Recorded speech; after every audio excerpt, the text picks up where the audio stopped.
the Galactic Council, had been watching Earth for a very long time. They had built towers on distant moons and placed silent satellites near the edge of the solar system. They watched through lenses and sensors. They recorded everything. They took notes. They argued about the notes, and after hundreds of years of watching, they came to one simple conclusion about the small blue planet and the creatures that lived on it. Humans were not a threat. They were loud. They were messy. They fought each other over thin lines drawn on maps. They burned forests. They poisoned rivers. They built weapons and used them on themselves. They went to war over religion, over land, over words spoken badly at the wrong time.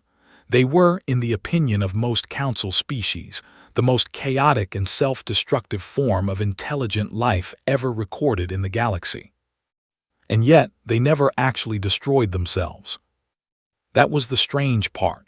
Every time it looked like they had finally gone too far, every time a war got big enough, every time a disease spread wide enough, every time the planet itself seemed to be pushing back, the humans held on.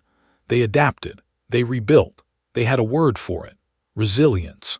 The council translators had looked it up. It meant the ability to recover from bad things. For humans, it seemed to be less of a word and more of a lifestyle. Still, the council did not take them seriously. Not really. When Earth finally sent its first faster-than-light ship into deep space, the council chamber received the signal like one might receive news that a dog had learned to open a door. Mildly interesting. Not important. The ship was called the Odyssey.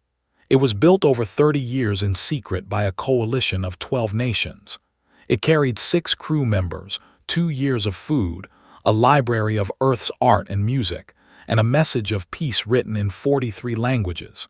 It crossed into council-monitored space broadcasting that message on repeat. The council listened politely. Then they classified Earth as a Tier 0 primitive species, the lowest possible rank, and moved on to other business. But one being in that chamber did not move on so quickly. Councillor Vrock of the Dominari Empire sat in his high seat and looked at the star charts on the display in front of him. He was a tall creature, gray-skinned and cold-eyed, with a mind that was always calculating. He did not care much about what humans were. He cared about where they lived.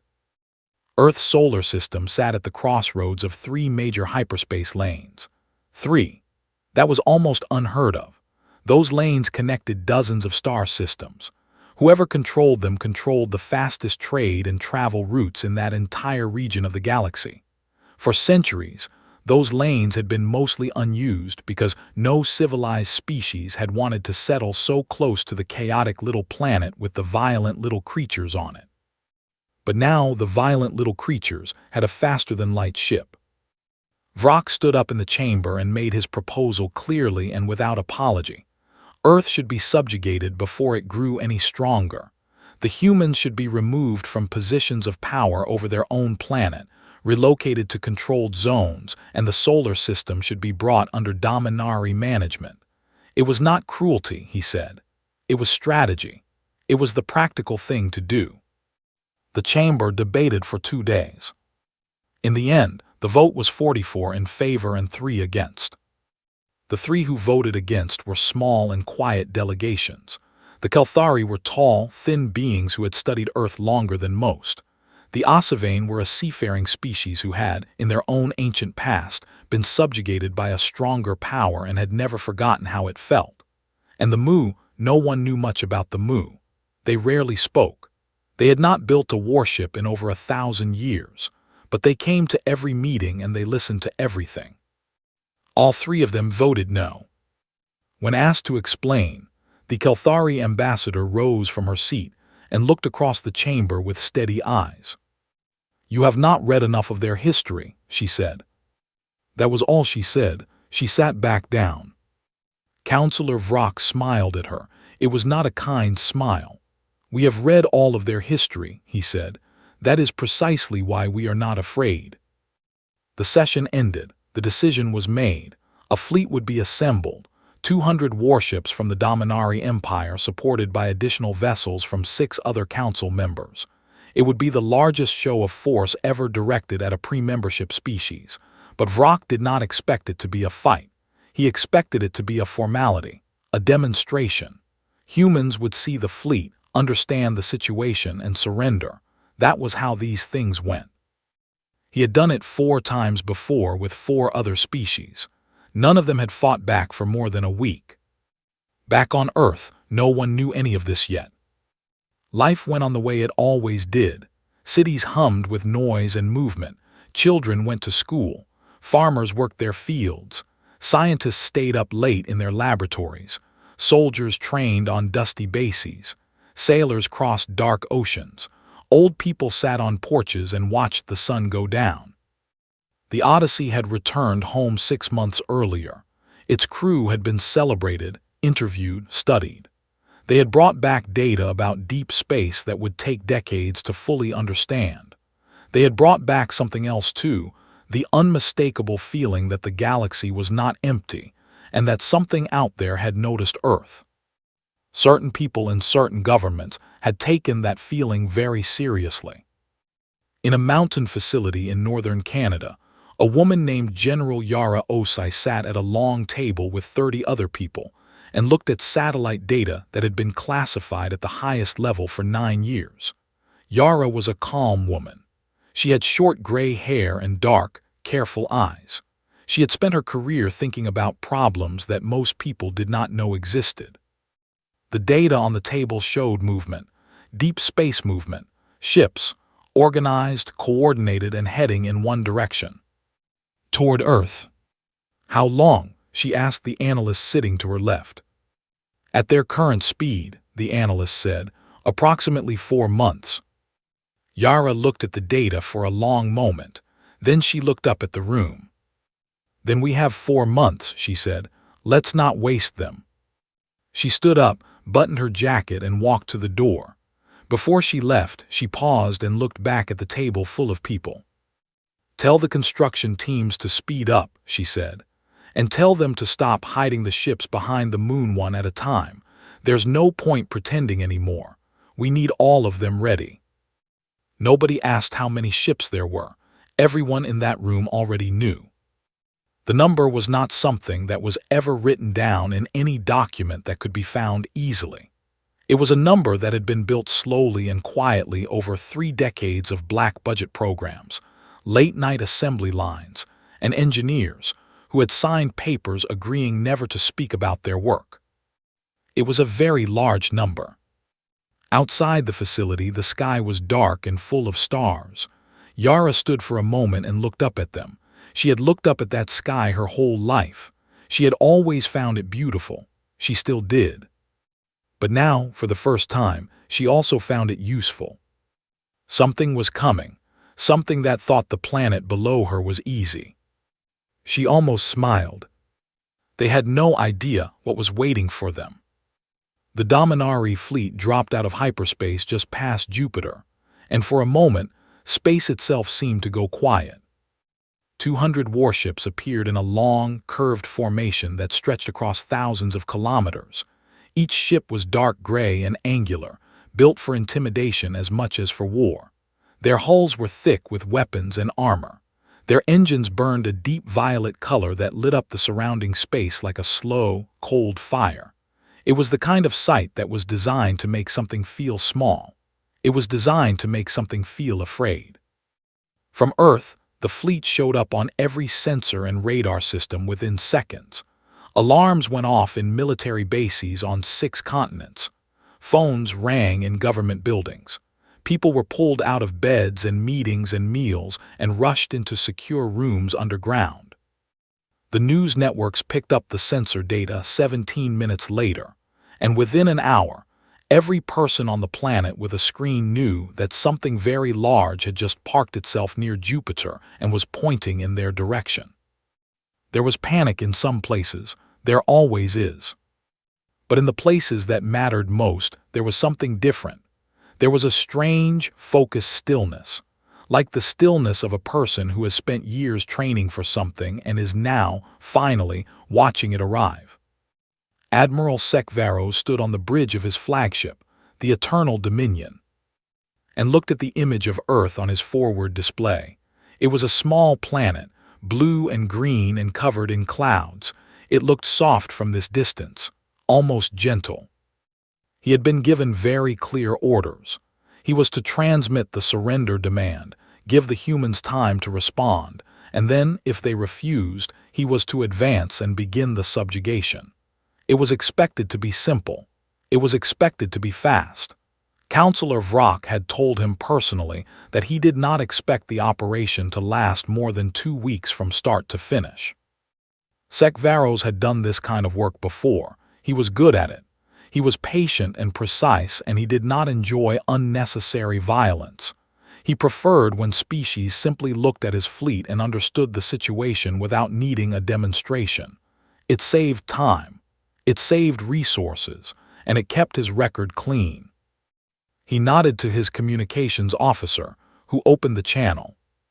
The broadcast went out across every frequency that human technology could receive. It was translated into 12 of Earth's most widely spoken languages by the fleet's translation systems. The message was long and detailed, 12 full minutes of transmission, and it covered every point carefully.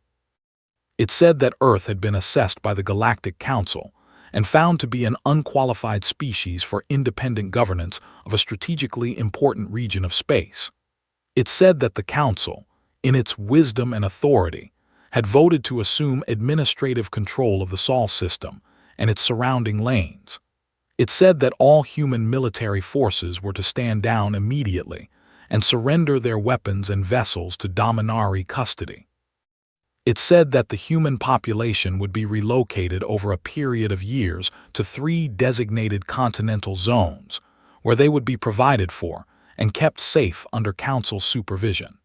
It said that resistance would be considered an act of aggression against the full authority of the Galactic Council and would be responded to with complete and overwhelming force. It ended by giving Earth exactly 72 hours to comply. On Earth, the message was received and translated and read and reread by hundreds of officials across dozens of governments. There were emergency sessions. There were arguments in many languages. There were people who were terrified and people who were furious, and people who were both at the same time. In the underground command facility in northern Canada, General Yara Os sat at the head of a long table and listened to the full broadcast played back from start to finish without interruption. She did not move much while she listened. When it ended, the room was very quiet. She looked around the table slowly. She looked at the faces of the admirals and generals and defense ministers who had gathered there. Some of them were pale. Some of them were tight-jawed and hard-eyed. One of them was quietly doing the kind of breathing a person does when they are trying very hard not to show that their hands are shaking. Yara folded her hands on the table in front of her. "They gave us 72 hours, she said. "Yes," said the admiral to her right. "We don't need 72 hours, she said. She stood up, straightened her jacket, and walked to the communications panel on the far wall. She typed in the authentication codes herself. She did not ask anyone else to do it. She opened the channel manually, set it to broadcast on the same frequencies the Dominari fleet had used, and picked up the microphone. The message she sent back was 11 seconds long. She said, in a clear and level voice, that the people of Earth had received the Council's transmission. She said that Earth was a sovereign world and would remain so. She said that no human being would be relocated, no human weapon would be surrendered, and no human government would accept administration from any outside authority. She said that the Dominari fleet had 48 hours to reverse course and leave the solar system. And then she said, very calmly, that this was the only warning they would receive. She put the microphone down, walked back to her seat, and picked up her coffee. On the bridge of the Eternal Dominion, the 11-second reply came through the speakers and was translated in real time. Admiral Sekvaros listened to it once. Then he played it again. Then he looked at his senior officers, and for a moment, no one spoke. Then someone laughed. It started small, a short and disbelieving sound, and then it spread across the bridge until half the officers were laughing. Sekvaros himself allowed a thin smile to cross his face. He had received replies like this before, from species that did not fully understand their situation. It was a kind of bravery, he supposed. A pointless kind, but bravery nonetheless. He sent a brief message to Counselor Vrock. The humans have declined, proceeding as planned after the deadline. Vrock's reply came back in under a minute. Expected. Do not draw it out. What neither of them saw, because their sensors were not looking in the right direction, was what was happening behind the moon. Earth's moon is large enough to hide things. It always had been. Over 30 years, piece by piece, ship by ship, the pieces of humanity's real fleet had been moved there. Not in plain sight, not announced. Quietly, carefully, in the slow and patient way that humans did things when they did not want to be noticed. There were 3,400 vessels behind that moon. They ranged from small and fast strike ships to large carrier vessels that held hundreds of the autonomous drone units that Earth's engineers had spent 15 years perfecting. They were not beautiful ships. They were not built to look impressive. They were built the way humans built most things when they were truly serious, to work, to last, to do what they were supposed to do and keep doing it. The crews on those ships had been waiting for weeks. Some of them had been waiting for years. They were not soldiers who had been drafted in a hurry. They were people who had trained for this specific moment, who had run simulations of this exact scenario hundreds of times, who had eaten and slept and exercised and argued and laughed and read books and written letters home, while sitting in ships parked behind the moon, waiting for the thing they had always known was eventually coming. When the 48-hour clock started, the ships began powering their systems up. Not all at once, quietly, in stages, so that the energy signatures built up slowly enough not to trip the Dominari fleet's long-range sensors too early. In the command facility, Yara finished her coffee, set the cup down, and opened a new screen on the desk in front of her. It showed 3,400 small green dots arranged in a neat formation on the dark side of the moon. She watched them for a moment. Then she began to write orders. The 48 hours ended at 400 on a Tuesday morning. Nobody on Earth was asleep. General Yara Osai sat in the command facility and watched the clock on the wall tick to 0. The room was full of people. Every screen was lit. Every console had someone sitting at it. The air was thick with the smell of coffee, and the low sound of keyboards, and the occasional short, clipped voice of someone reading out a number or a coordinate. It was the kind of controlled noise that happens when a very large number of very prepared people are all doing their jobs at the same time. Yara looked at the clock. She looked at the screen showing the 3,400 green dots still sitting behind the moon, fully powered, fully loaded, crews at their stations. She looked at the screen showing the Dominari fleet near Jupiter, sitting in the same curved formation it had been in for 2 days, unhurried, unbothered, still clearly expecting a second message from Earth that would begin the process of surrender. She picked up the command line and spoke 2 words. Begin engagement. Behind the moon, 3,400 ships moved at once. They came around the edge of the moon in 3 waves, fast and organized, spreading out as they cleared the lunar surface so that the formation expanded wide rather than bunching together. The first wave was made up of the strike ships, small, quick, difficult to lock onto. The second wave was the carrier vessels. The third wave was something the Dominari fleet had no category for at all, because nothing like it had ever been built before. On the bridge of the Eternal Dominion, the alarms started going off before anyone fully understood what they were looking at. Admiral Sekvaros stood up from his chair and stared at the tactical display. The number of contacts appearing on the screen was climbing so fast that the display software was struggling to keep up. His sensor officer was reading out numbers in a rising voice. 40 contacts, 80, 200, 400, sir. I'm reading over 1,000 contacts, and the count is still going up. That is not possible, Sekvaros said. 1,500, 2,000. Sir, I'm reading over 3,000 individual contacts, confirmed weapons signatures on all of them. The bridge went silent for one long second. Then every alarm on the ship went off at once. The drone swarms hit first. They came out of the carrier vessels in clouds so dense that they looked like dark fog on the Dominari sensors. Each drone was small, no bigger than a ground vehicle, and by itself, it was not especially dangerous. But they did not operate by themselves.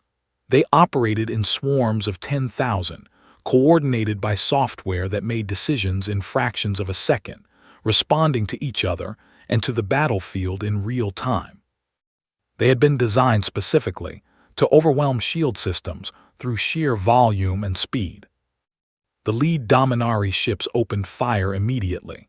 Their weapons were powerful and accurate, and they destroyed drones by the hundreds. But for every 100 drones destroyed, 1,000 more filled the gap. The swarms did not slow down. They did not change their behavior because they were taking losses.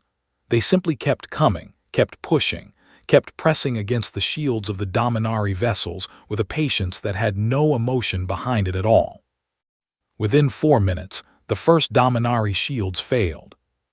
Within 8 minutes, 6 ships had been stripped of their defensive systems and were taking direct hits from the strike ship wave that had closed the distance while the drones did their work. Sekvaros was shouting orders now. His fleet was experienced and disciplined, and they fought back hard. They destroyed drones by the tens of thousands. They hit several of the human strike ships and damaged them badly. 2 human vessels were destroyed in the first 20 minutes of the fight. His fleet was not helpless. He had been in wars before. He knew how to fight. But he did not know how to fight this. The thing that broke his understanding came in the second hour.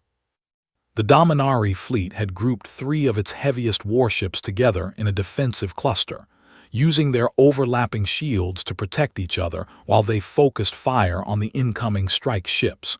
It was a sound tactic.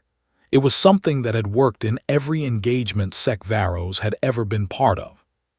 He watched on the display as a group of 17 human ships broke off from the main formation and accelerated toward the cluster. They were accelerating harder than made sense for an attack run. Much harder. The speeds the sensors were reading were not attack speeds. They were ramming speeds. They are not going to, his weapons officer began. They did. 14 of the 17 ships were unmanned. They had been built specifically for this. They had been loaded with dense metal cores and accelerated to a significant fraction of the speed of light, and when they hit the Dominari defensive cluster, the result was not an explosion in the way that word is usually understood. It was a collision of so much mass moving so fast that the physics of it were almost indescribable. 2 of the 3 heavy warships were destroyed completely. The third was knocked out of the formation and left spinning in dark. On the Dominari fleet's communication channels, the voices of the officers changed. The professional calm broke. In its place was something that Sekvaros had not heard in many years of command. Fear. But the physical battle was only part of what was happening to his fleet. Somewhere in the middle of the second hour, every Dominari communication channel was compromised. Not jammed, compromised. The channels still worked. They could still talk to each other, but running beneath their own communications, quiet at first and then growing louder and impossible to ignore, was something being broadcast directly into their systems. It was information. Specifically, it was the history of Earth. Not summaries, not highlights, the actual detailed, unedited record of 10,000 years of human civilization, wars that lasted decades, cities burned and rebuilt, plagues that killed half a continent and then were beaten back, empires that rose and fell and rose again in different shapes, species-level catastrophes that should have ended humanity and instead produced new technologies, new alliances, new ways of surviving. The records came with images and sounds, battles in mud and battles in space. Voices of leaders and ordinary people in the worst moments of their history, and then voices of those same people getting back up afterward. The Dominari soldiers listened in spite of themselves. They could not help it. It was everywhere on their systems, and it was impossible to ignore. And as the battle raged around them, the understanding began to settle in, a cold and deeply uncomfortable understanding about what kind of creature they had decided to subjugate. These were not people who had been pushed into a corner and were now desperately throwing everything they had. These were people who had been preparing for this, who had looked at the sky and known something was coming, and spent 30 years getting ready without ever once panicking, who had built thousands of ships in secret while presenting a face of helplessness to the galaxy, who fought in ways that broke tactical logic because they had looked at their own history and understood that the species that survived was not always the strongest. It was the one that refused, absolutely and completely, to stop. By hour 11, 67 Dominari warships had been destroyed. 40 more were crippled and drifting. The rest were in full retreat back toward the hyperspace entry point near Jupiter. Sekvaro stood on the bridge of the Eternal Dominion, which was still functional but badly damaged, and looked at what remained of his fleet on the display. He had entered this system with 200 warships and the quiet certainty of a man who had never truly lost a battle. He sent a message to Counselor Vrock. It was short. There was not much that needed to be said. "We are withdrawing. Do not send more ships. I will explain when I return." He paused before sending it and added one more line. "Read their history, all of it, start from the beginning." Then he closed the channel, sat down in his command chair, and did not speak again for a very long time. Behind the retreating fleet, Earth ships held their formation. They did not pursue. They did not need to. The strike ships circled back. The drone clouds condensed and returned to their carriers. The unmanned ramming vessels were gone, their job done. In the command facility, the room was very quiet. On the main screen, the Dominari fleet was shrinking toward Jupiter, growing smaller and faster as it ran for the hyperspace lane. General Yara Osai watched it go. She did not cheer. She did not smile. She sat with her hands flat on the table and watched until the last Dominari ship vanished from the sensor screen. Then she looked at her watch. 11 hours and 22 minutes. She nodded once, the way a person nods when a thing they planned for a long time goes more or less the way they expected. "Get me casualty reports," she said, "and someone make fresh coffee. We have a lot of work to do."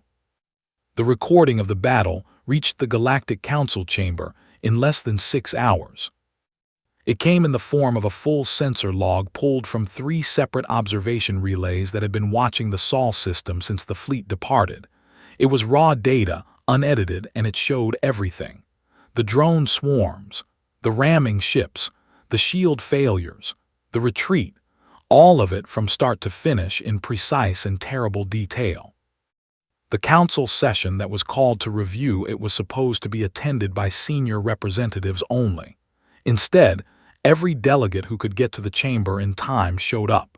Species that rarely attended emergency sessions sent their highest officials. The hall was fuller than it had been in decades. Every seat was taken. Beings stood along the walls. The air was thick with different atmospheres being processed through different breathing apparatuses, and the noise before the session began was unlike anything the hall's staff could remember. Then the recording played. The room went completely silent. No one spoke for the full duration. No one shifted in their seat or whispered to a neighbor or checked their communications devices. They watched the display screens at the front of the chamber, and they did not look away. They watched 200 Dominari warships get taken apart by a species that the Council had classified as a Tier 0 primitive just 4 months earlier. They watched the drone clouds. They watched the ramming ships and felt the silence of the chamber get heavier when those vessels hit their targets. They watched the retreat. When the recording ended, the silence lasted a long time. It was the Kelthari ambassador who spoke first. She did not raise her voice. She did not say anything dramatic. She simply turned in her seat and looked across the chamber at the section where the Dominari delegation was sitting, and she looked at them for a moment without saying a word. Then she turned back to face the front of the room and said nothing further. She did not need to.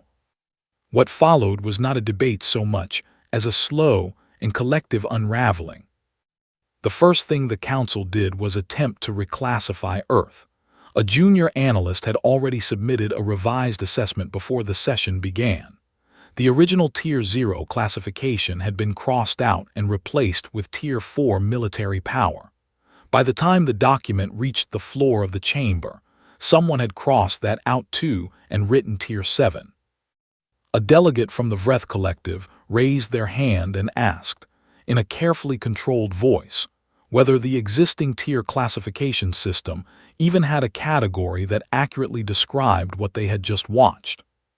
No one had a good answer for that. The Vreth Collective was the first to act in a way that could be described as panic, though their representative would later insist the word was unfair. Within hours of the session, the collective quietly issued internal orders to withdraw all border patrol vessels from the two star systems closest to Earth's solar system. When asked about this in the chamber, their delegate said it was a routine redeployment. Nobody believed that. Nobody said so out loud either. The Shorek Mercantile Guild moved even faster. They had always been more interested in profit than in politics, and they had a talent for reading situations quickly. Before the session had even formally closed, they had already drafted a trade partnership proposal and sent it through back channels to every human diplomatic contact they had on file, which was 2 contacts, neither of whom had significant authority. The proposal offered favorable trade terms, shared shipping rights on 2 minor hyperspace lanes, and a standing invitation for human representatives to visit the Guild's central trading station. It was thorough. It was generous. It was the kind of offer that the Sharak had never made to any species that they did not believe was capable of doing them serious harm. Nobody at the council chamber missed the significance of that. Other delegations began having quiet conversations in the corridors outside the main hall. Small groups gathered near doorways and spoke in low voices about defense arrangements, about border agreements, about which species were geographically close to the Sol system and might want to consider the implications of that. Several delegations sent encrypted messages home recommending immediate military reviews. A few recommended more than that. Inside the chamber, the situation with Counselor Vrock deteriorated quickly. Vrock had not spoken since the recording ended. He sat in his high seat and looked at the display screen at the front of the room, which had gone back to showing the standard council information feed, and he said nothing while the chamber fell apart around him. He was a smart being. He had understood within the first 10 minutes of watching the battle recording exactly how badly he had misjudged the situation. He had understood it the way you understand something when you are watching it happen in front of you, and there is no version of events in which you are not responsible. But understanding it privately and surviving it publicly were 2 different things. The leaked communications came out before the second day of sessions was finished. Someone in the Dominari information system, no one ever found out who, released a full archive of the internal messages surrounding the decision to subjugate Earth. They showed every step of the planning. They showed the dismissal of the 3 warning votes. They showed the messages Vrock had exchanged with his senior military advisors in which Earth's military potential was discussed and consistently minimized. They showed the message he had sent to Admiral Sekvaros on the day of the fleet's departure, in which he had said, with complete confidence, that he expected the operation to be finished before most of the galaxy even heard about it. The archive was distributed across the galactic communication network and viewed by billions of beings before the end of the week. Vrock's political career did not decline after that. It ended. He resigned from his council seat on the 3rd day before anyone formally asked him to. He was replaced by a younger Dominari official who gave a careful speech about the Empire's commitment to reviewing its foreign engagement policies and said the word accountability several times. Nobody found the speech especially convincing, but it was the beginning of a process, and processes take time. In a quiet corner of the chamber on the afternoon of the third day, the Mu delegation did something they had not done in living memory. They issued a public statement to the Galactic Communication Network. The statement was short. It was 4 sentences long. It said that the Mu had voted against the subjugation proposal. It said that the reason for that vote had been their long study of human history and human behavior. It said that the Council had been warned. And it ended with 2 words that became, within days, the most widely repeated phrase in the galaxy. We tried. The statement was shared so many times on so many networks that it became a kind of cultural moment for dozens of species simultaneously. Artists made images of it. Comedians referenced it. Political commentators used it in essays about council overreach and the dangers of dismissing small voices in large rooms. The Mu, who had never sought attention, found themselves receiving more messages from other species than they had in the previous 100 years combined. Most of the messages were some version of admiration. A few were apologies. Meanwhile, an unremarkable human diplomatic vessel departed Earth on a heading toward the Council's central station. It was a single ship, small, unarmed, and broadcasting peaceful intent on every available frequency. It carried 3 ambassadors chosen by a coalition of Earth's governments. Their names were Dr. Amara Solis, a trade economist from Mexico City, Ambassador Curran Maida, a career diplomat who had spent 30 years negotiating territorial agreements between nations, and Dr. Jonas Brandt, a legal scholar who had written extensively on interplanetary law and who had spent the last 4 months reading every piece of Galactic Council legal documentation he could get his hands on. They also carried an artificial intelligence translation system, 6 months of supplies, and a very large quantity of coffee, which Maida had insisted on packing personally, and which he had explained to the other 2 was not optional.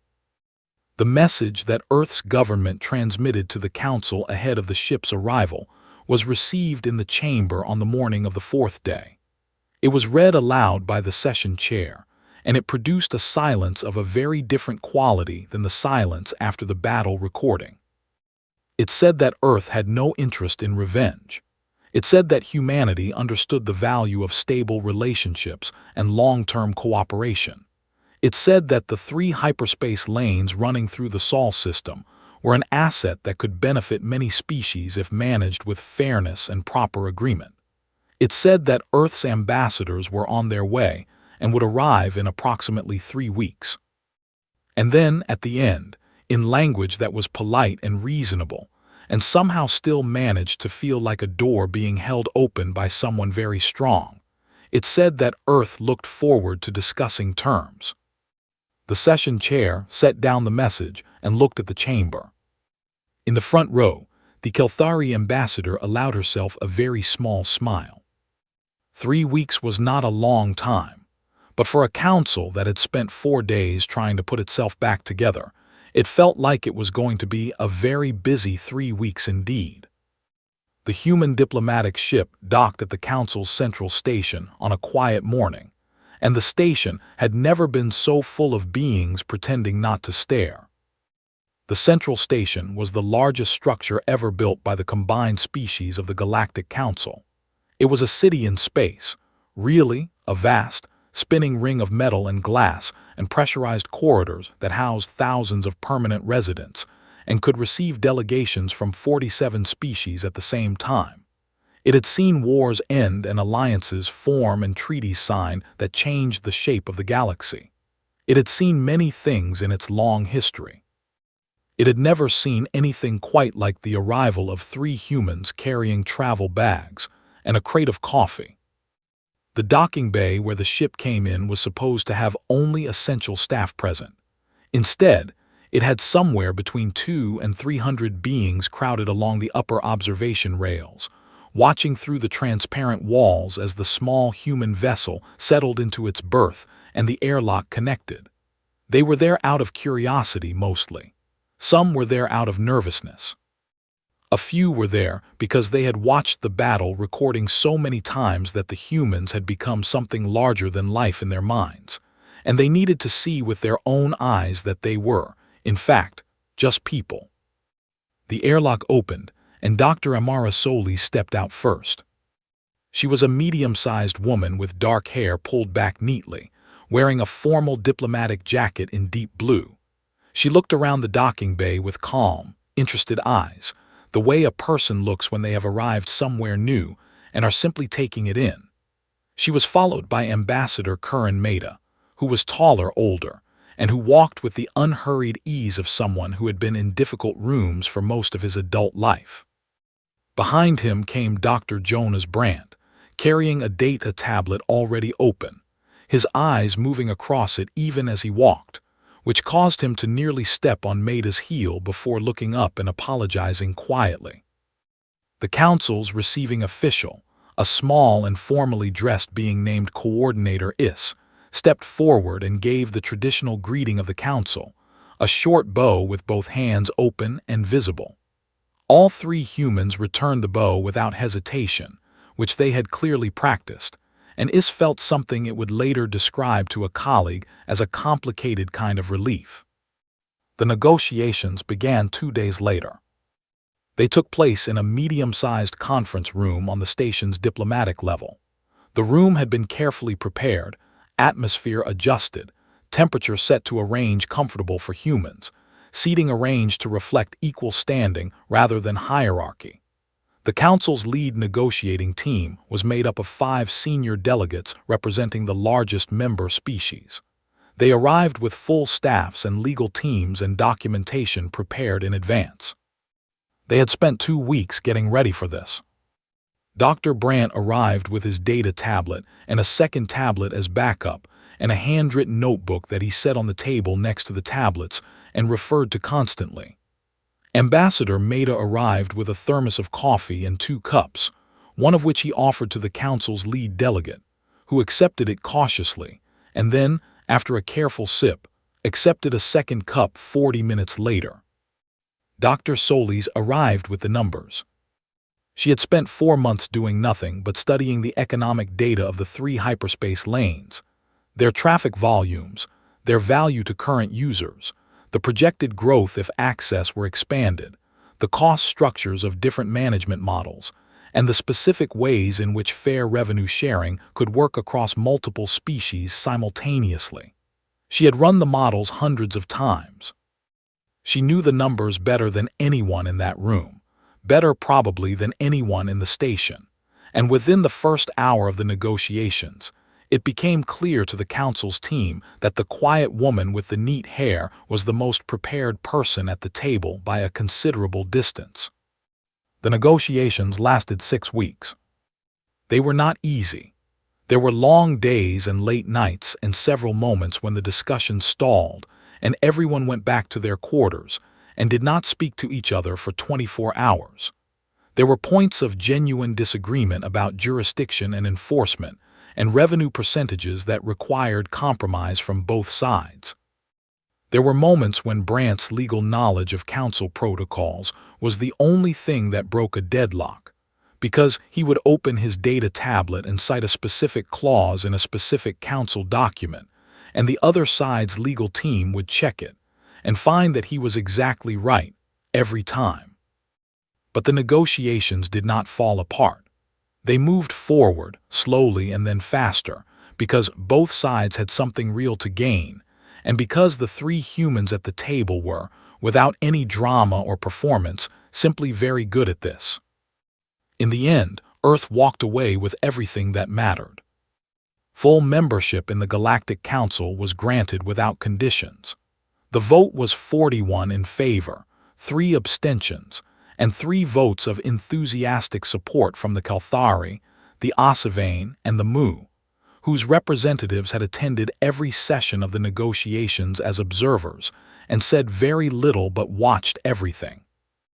Earth was given a permanent seat in the primary chamber, not an observer seat, not a provisional seat, but a full voting seat with equal standing to species that had been members for thousands of years. Joint stewardship of the 3 hyperspace lanes was established under a new framework that Solis had largely written herself. Earth would manage day-to-day operations and receive 40% of the toll revenue. The remaining 60% would be distributed among the council members whose shipping traffic used the lanes most heavily.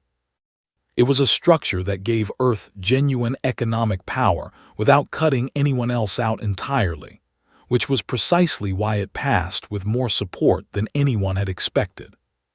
The formal apology from the Dominari Empire was the part that took longest to arrange, because it had never been done before in council history, and nobody was entirely sure what the correct procedure was. Brandt found a precedent in a 700-year-old council document that had never been used. He flagged it, cited it, and submitted a formal legal motion based on it before anyone on the other side had finished reading it. The apology was issued in writing, read aloud in open session, and entered permanently into the council's official record. It cited 34 specific violations of pre-contact engagement protocols, each one documented and verified. Vrock was not present for any of it. He was home. On the last day of the negotiations, after the final documents were signed and the formal session closed, Ambassador Maida stayed behind in the conference room while the others went to the reception that had been arranged. He poured the last of the coffee from his thermos into his cup and sat at the empty table and looked at the walls for a while. Coordinator Is came in to check that the room was ready for the cleaning staff and found him there. It hesitated at the door. "You can come in," Maida said. Is stepped inside carefully.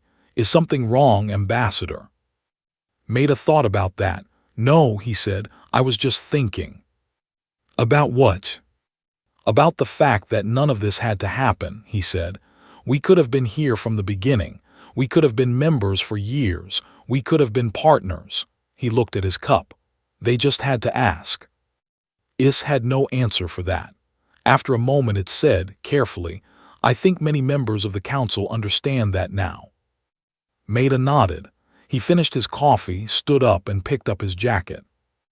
Back on Earth, the celebrations were loud and long and genuine. Cities lit up at night. People gathered in squares and parks and watched the announcement broadcast on every screen.